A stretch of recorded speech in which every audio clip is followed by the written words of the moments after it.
और मूर्तियां रखी होती है देवी देवताओं की, बाल्टी रखी होती पानी की, और ऐसे गिरा देते। देखो राम जी डूब गए, देखो कृष्ण जी डूब गए, देखो माता जी डूब गई। माइंड वॉश कर देते हैं उनका कि जो खुद डूब गए तुम उन्हें भगवान मान के पूज रहे हो दिन रात, तुम उनको भोग लगा रहे हो। अगर ये भगवान होते तो तैर के दिखाते। ऐसे माइंड वॉश करते हैं ये, जबकि ये मूर्ति पूजा हमारे ग्रंथों में है ही नहीं। गीता पढ़ के देखो जरा एक बार, गीता में क्या लिखा है कि देवी देवताओं की पूजा करनी चाहिए, पत्थरों की पूजा करनी चाहिए? एक जगह भी नहीं लिखा। वहां पर यह लिखा है कि जो देवी देवताओं की पूजा करते हैं वो बुद्धिहीन प्राणी हैं, उनकी अल्प बुद्धि है, छोटी बुद्धि वाले हैं वो। अध्याय 7 23वां श्लोक, अभी सर्च करो पता लग जाएगा क्या लिखा है। अध्याय 7 23वां श्लोक गीता का ये बोलता है कि जो देवी देवताओं की पूजा करते हैं वो अल्प बुद्धि जीव हैं, कम बुद्धि है उनमें, कम अकल है। तो फिर ज्यादा अकल किसमें है? देवताओं को छोड़ दे तो क्या करें? हिंदू धर्म में देवता ही देवता हैं, अगर देवताओं को हम छोड़ दे तो क्या करें? किसी को नहीं पता।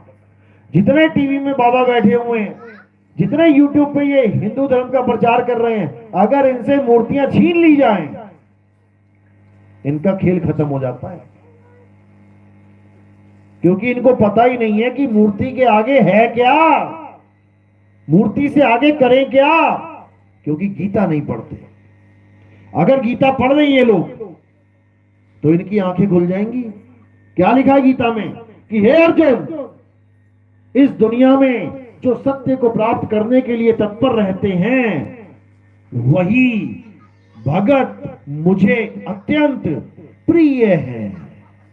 जो सत्य को जानने के लिए हमेशा जागरूक रहते हैं, जो कहीं भी सत्संग होता है बैठते हैं, सुनते हैं, क्या बता रहे हैं बाबा जी, क्या बता रहा है ये संत महात्मा, क्या बता रहा है ये साधु, और उसको सुन के ग्रहण करते हैं कि मेरे मतलब की बात हो रही है, भगवान को पाने की बात हो रही है। पत्थर को पूजने की बात नहीं हो रही। पत्थर को पूजने के लिए किसी संत महात्मा की जरूरत नहीं है, खुद ही 20 रुपए का पत्थर ले आओ और उसको भगवान मान के पूजते रहो, किसी गुरु की जरूरत ही नहीं है। तो फिर हिंदू धर्म में इतने गुरु क्यों आए, इतने ऋषि मुनि क्यों आए? कुछ ज्ञान ही दे रहे हैं ना। संवाद सुनो कृष्ण जी का और उनके गुरु जी का, संदीपन जी का यूट्यूब पे पढ़ा है। राम जी को जब उनके गुरु जी ने ज्ञान दिया, देखो क्या बोल रहे हैं, तुम्हारे पैरों से जमीन निकल जाएगी कि क्या ज्ञान दिया गया राम जी को और क्या ज्ञान दिया हमें। इन लोगों ने भरमा दिया पूरा अच्छी तरह। तो क्या करना है? गीता में स्पष्ट लिखा है कि हे अर्जुन, ये मनुष्य चोला बड़ी मुश्किल से मिलता है और इसके मिलने का एक ही लक्ष्य है, सत्य को प्राप्त करो, सत्य को जानो। अब सत्य क्या है? हे अर्जुन, इस दुनिया में 2 प्रकार के तत्व हैं, एक असत्य और एक सत्य। असत्य तो तुम शरीरों को जानो, जितने भी शरीर है इस दुनिया में वो सब असत्य हैं। क्यों? क्योंकि शरीरों का जन्म और मृत्यु हो जाती है। शरीर पल पल बदलते हैं। जो चीज बदलती है, जो जन्मती और मर जाती है, वो असत्य है। अब सत्य क्या है?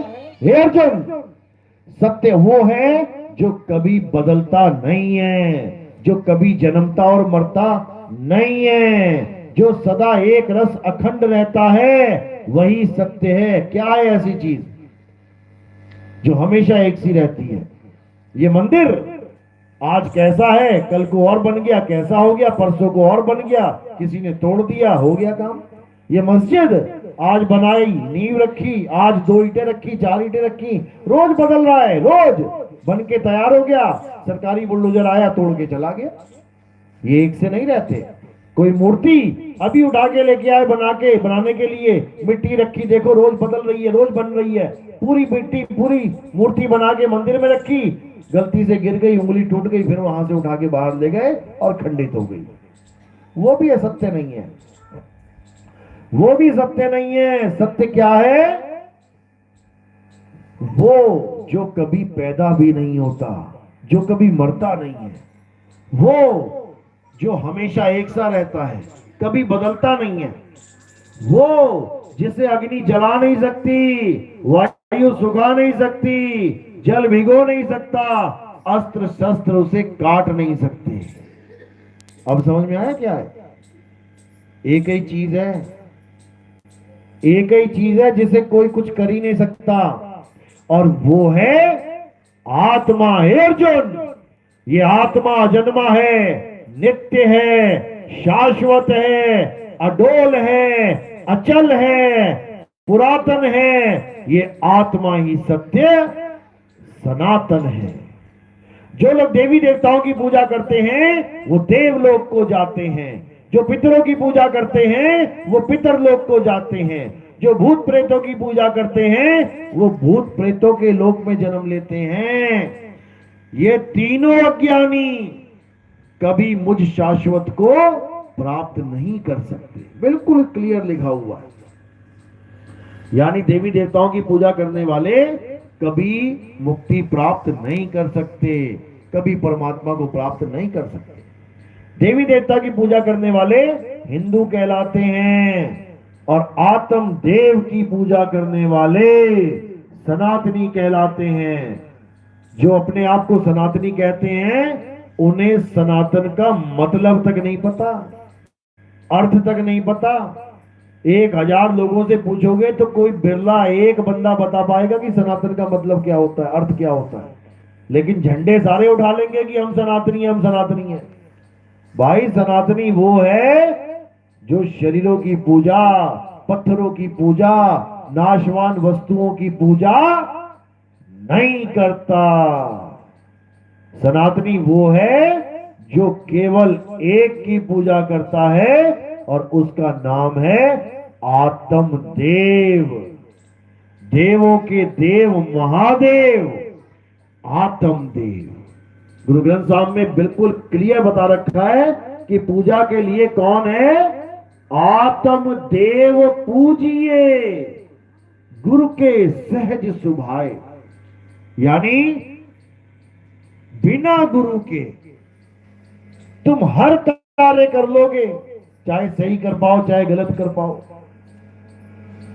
लेकिन बिना गुरु के तुम आत्मा का ज्ञान प्राप्त नहीं कर सकते। 100% है। हारमोनियम ले आए, बिना गुरु के बजा तो लोगे लेकिन सुर में नहीं बजा पाओगे। गिटार ले आए, बिना गुरु के बजा तो लोगे लेकिन बजाया ना बजाया एक जैसा हो जाएगा। बिना गुरु के बांसुरी ले आए, बजा तो लोगे लेकिन सुर में नहीं बजा पाओगे। बिना गुरु के आटा गूंद रहे हो, गूंद तो लोगे लेकिन सही नहीं गूंद पाओगे। बिना गुरु के कपड़ा सिल तो लोगे, मशीन है सिल लोगे, लेकिन सही नहीं सिल पाओगे। लेकिन आत्मा का ज्ञान तुम इतना सा भी प्राप्त नहीं कर सकते। सही और गलत तो बहुत दूर की बात है। तो आत्मा का ज्ञान केवल और केवल गुरु से प्राप्त होता है, जिसके लिए गीता में क्या बोला गया है? अध्याय 4 34वां श्लोक। हे अर्जुन, जो ज्ञान मैं तुम्हें समझा रहा हूं, जो आत्मा का ज्ञान मैं तुम्हें बता रहा हूं, वो ज्ञान प्राप्त करने के लिए तू ऐसे तत्वदर्शी संत के शरण में जा जिसने सत्य और असत्य दोनों को जान लिया है। वो असत्य को त्याग करवा के तुझे सत्य का ज्ञान देगा, यानी शरीरों को किनारे करके आत्मा का ज्ञान देगा, तुम्हें आत्म ज्ञानी बना देगा। आत्मा का नाम सुना है ना आपने? किस किस ने सुना? हाथ खड़े करो। आत्मा पूरे जीवन में कभी नाम सुना है तो हाथ खड़े करो। बस 2 ही लोगों ने सुना है, बाकी सब क्या कान बंद कर लेते? आत्मा नाम पे आत्मा नाम सुनते कान बंद हो जाते थे क्या? ऐसा कोई इंसान नहीं होगा पूरे भारत में, पूरे विश्व में, जिसने आत्मा के बारे नहीं सुना होगा, आत्मा का नाम नहीं सुना होगा। छोटे से छोटा बच्चा भले आत्मा को नहीं जानता, लेकिन फिर भी भूतिया आत्मा, प्रेत आत्मा को जरूर आत्मा नाम सुन रखा उसने। तो आत्मा का नाम ऐसा है जिसने जो सबने सुना हुआ है, लेकिन आत्मा का ज्ञान नहीं है। आत्मा हमारे पास है, सबके पास है ना आत्मा। अपनी अपनी आत्मा लेके आए हैं सब, किसी घर में तो नहीं छूट गई? जल्दबाजी में रोटी बनाते बनाते चूल्हे के पास पड़ी रहेगी, उठाना भूल गए। ऐसा तो नहीं हो गया? सब लेके आए अपनी अपनी आत्मा, जैसे चप्पल लेके आए हो अपनी, देखो सारी चप्पलें पड़ी हैं, अपनी अपनी छांट के ले जाओगे, क्योंकि लेके आए हो, पता है ना कैसी है। अभी सबके चश्मे लगा दिए जाए लाइन में, अपना अपना सब उठा लोगे। सबके मोबाइल रख दिए जाए, अपना अपना सब उठा लोगे। सबकी कमीज उतार के रख दे यहाँ पे, अपनी अपनी छांट के ले जाओगे। क्यों? क्योंकि लेके आए हो। लेके तो आत्मा भी आए हो, लेकिन क्या तुम्हें पता है कि आत्मा कैसी थी? कैसी है आत्मा? लंबी है, मोटी है, गोल है, छोटी है, काली है, पीली है, गर्म है, ठंडी है, कैसी है आत्मा? किसी को भी नहीं पता कि आत्मा क्या होती है, कैसी होती है। इसे कहते हैं आत्मज्ञान की कमी। आत्मज्ञान की कमी। अब करना क्या है? इसी आत्मा का ज्ञान गुरु से प्राप्त करना है, और कुछ नहीं करना। तो कबीर साहब कह रहे, कबीर आत्मज्ञान का पड़ा नगर में शोर, जिसको पूछ लो, हाँ भैया आत्मा होती है, हाँ हाँ आत्मा, हाँ जानता हूं मैं आत्मा होती है। और पूछो कैसी आत्मा, तो देते दांतनी फोड़। बस उनसे पूछ लो कि महाराज जी आत्मा होती कैसी है ये बताना, बस वहीं पे खलबली मच जाएगी महाराज जी को। क्योंकि आत्मा का ज्ञान कहां से आएगा? गुरु ही नहीं मिला आत्मज्ञानी। गुरु मिल गया पत्थर पूजनिया, तो तुम्हें आत्मज्ञान कहां से होगा? पत्थर पूजने वाला गुरु आत्मज्ञानी हो ही नहीं सकता। इतना याद रखो, आत्मज्ञानी गुरु पत्थरों को महत्व नहीं देता, काया को महत्व नहीं देता। काया तो एक जरिया मात्र है जो तुम्हें ज्ञान समझाने के काम आ रही है। काया का ध्यान थोड़ी नहीं करने लग जाना है। जैसे कितने गुरु अपने शक्ल का ध्यान करवाने लग जाते हैं कि मेरी शक्ल का ध्यान करो, परमात्मा मेरी शक्ल में दिखाई देगा। बताओ, तुम्हारी शक्ल में दिखाई देगा, और तुम्हें कौन सी शक्ल में दिखाई देगा भाई? मुझे गुरु की शक्ल में दिखाई दिया, तो मेरे गुरु को किसकी शक्ल में दिखाई देगा? उसके गुरु की। उसके गुरु को किसकी शक्ल में दिखाई देगा? उसके गुरु की। परमात्मा को और कोई काम ही नहीं है, गुरु का चेहरा ले लेके आता रहता है बार बार। बहरूपिया बना दिया तुमने, बहरूपिया बना दिया परमात्मा को, कि परमात्मा गुरु जी की शक्ल में आएंगे। क्यों? उनकी अपनी शक्ल नहीं है क्या? अपनी भी तो कोई शक्ल होगी परमात्मा की। ये किसी को समझ में नहीं आ रहा। कोई कह रहा मेरे गुरुजी को परमात्मा मिले सन 1997 में। अच्छा, कौन सी शक्ल में मिले थे? किसकी शक्ल थी परमात्मा की? कौन सा रूप धारण करके आए थे? क्या तुम्हारे गुरुजी का ही रूप धारण करके आए थे, जो गुरुजी ने बोल दिया कि तुम्हें मेरे रूप में मिलेंगे, हमें तेरे रूप में मिलेंगे, तो तुझे किस रूप में मिले? तो ये तो बता दे, कैसा रूप था परमात्मा का? तू ये तो बता दे।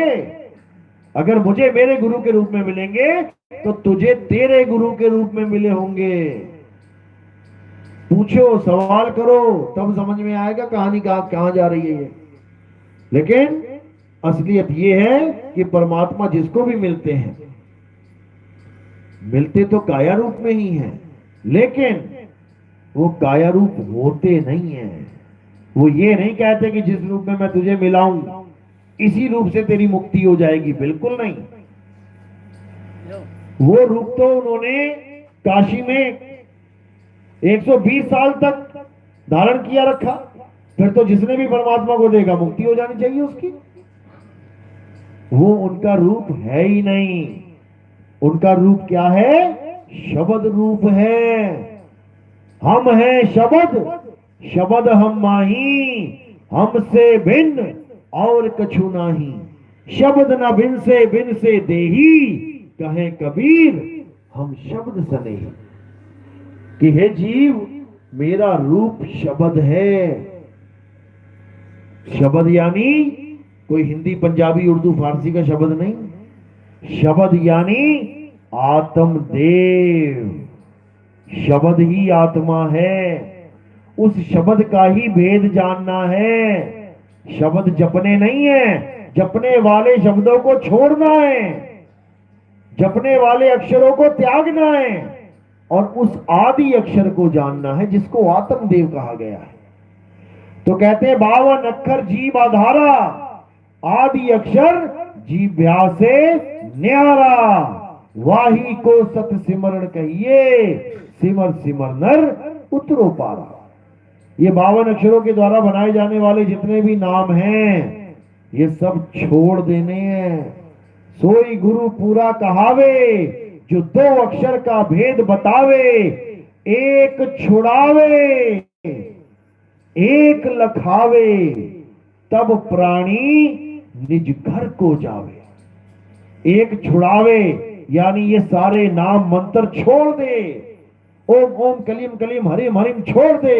ज्योति रंजन ओंकार आरंकार छोड़ दे। सतनाम सतनाम सतनाम छोड़ दे। जितने भी तेरे नाम मुंह में आ सकते हैं, बोल सकता है, सबको छोड़ दे। अब करना क्या है? अपनी आत्मा का ज्ञान प्राप्त कर। गुरु से पूछो, मेरी आत्मा कहां है गुरुदेव? मेरी आत्मा का स्वरूप क्या है गुरुदेव? मुझे बताओ। जब वो तुम्हें ये दिव्य ज्ञान देगा, तब तुम आत्ममयी हो जाओगे। फिर तुम आत्मा में रमण करना सीखोगे। गीता में यही समझाया गया। असली भक्ति क्या है? अध्याय 3 17वां श्लोक पढ़ो एक बार आके खोल के। क्या लिखा है उसमें? उसमें लिखा है कि हे अर्जुन, जो अपनी आत्मा में रमण करते हैं, जो अपनी आत्मा में तृप्त हैं, जो अपनी आत्मा में संतुष्ट हैं, उनके लिए कोई धार्मिक कर्म कर्तव्य लागू ही नहीं होता। उसके गांव में 10 मंदिर बने हो, सारी उम्र एक मंदिर भी ना जाए, तब भी वो सबसे बड़ा धार्मिक कहलाएगा। उसके गांव में 10 मस्जिदें बनी हैं और एक टाइम की नमाज पढ़ने वो मस्जिद में ना जाए, तब भी वो सबसे बड़ा धार्मिक कहलाएगा। उसके गांव में हजारों गुरुद्वारे, हजारों चर्च बनी हुई है, एक बार भी अंदर ना घुसे वो, तब भी वो सबसे बड़ा भगत कहलाएगा। क्यों? क्योंकि उसने सत्य को जान लिया है। उसने उस जगह को चुन लिया है जहां परमात्मा रहता है, और उस जगह को ठुकरा दिया है जो इंसानों ने बनाई है। वहां परमात्मा नहीं रहता। परमात्मा की पहचान क्या है? परमात्मा जहां रहता है वो जगह अविनाशी हो जाती है। उसको कोई काट नहीं सकता, तोड़ नहीं सकता, फोड़ नहीं सकता। मंदिर को, मस्जिद को, गुरुद्वारों को तोड़ सकते हैं, फोड़ सकते हैं। देखो बाबरी मस्जिद तोड़ दी पूरी, इनको तोड़ फोड़ सकते हैं। सोमनाथ का मंदिर 17 बार लूट लिया गया। अगर भगवान होते वहां पे सोमनाथ के मंदिर में, तो एक बार भी ना लूट पाता कोई। उनकी क्या औकात जो भगवान का मंदिर लूट के चला जाए? अगर भगवान घर में हो तो, लेकिन 17 बार लूट लिया गया क्योंकि भगवान वहां पर नहीं रहते। अगर रहते होते ना, त्रिशूल मार मार के हालत खराब कर देते सबकी। त्रिशूल ही मारे आज तक उन्होंने। महिमा तो त्रिशूल की है। जैसे कृष्ण जी के चक्र की है, वैसे ही भोले शंकर की त्रिशूल की है। तो वहां पर भगवान है नहीं जहां तुम ढूंढ रहे हो, और जहां पर वो है वहां तुम पहुंच नहीं रहे हो। तो आत्मज्ञानी क्या करता है? सारी दुनिया के सामान को रिजेक्ट मार देता है, और सिलेक्ट किसको करता है? अपनी आत्मा को। गुरु के द्वारा ज्ञान लेके गुरु समझाता है, बेटा कहां है तेरी आत्मा, कैसे तूने अपनी आत्मा का ध्यान करना है, कैसे तूने अपनी आत्मा में रमण करना है। और एक बार तू अपनी आत्मा में रमण कर गया तो इस दुनिया का सारा अज्ञान मिलके भी तुझे भरमा नहीं सकता। जब तक तुम्हें करंट का ज्ञान नहीं है कि करंट क्या है, तब तक तुम्हें अज्ञान भरमा सकता है कि सामने पंखा चल रहा है, अपने आप चल रहा है। अज्ञानी जीव सोचेगा पंखा अपने आप चल रहा है। ज्ञानी जीव सोचेगा कि ये करंट से चल रहा है। अज्ञानी जीव 100 बार भी सोच ले, उसे समझ में ही नहीं आ पाएगा कि करंट होता कैसा है, कैसे चला रहा है, क्योंकि उसने कभी करंट का अनुभव किया ही नहीं। ज्ञानी जीव जानता है कि करंट क्या है और पंखा क्या है। करंट अलग है,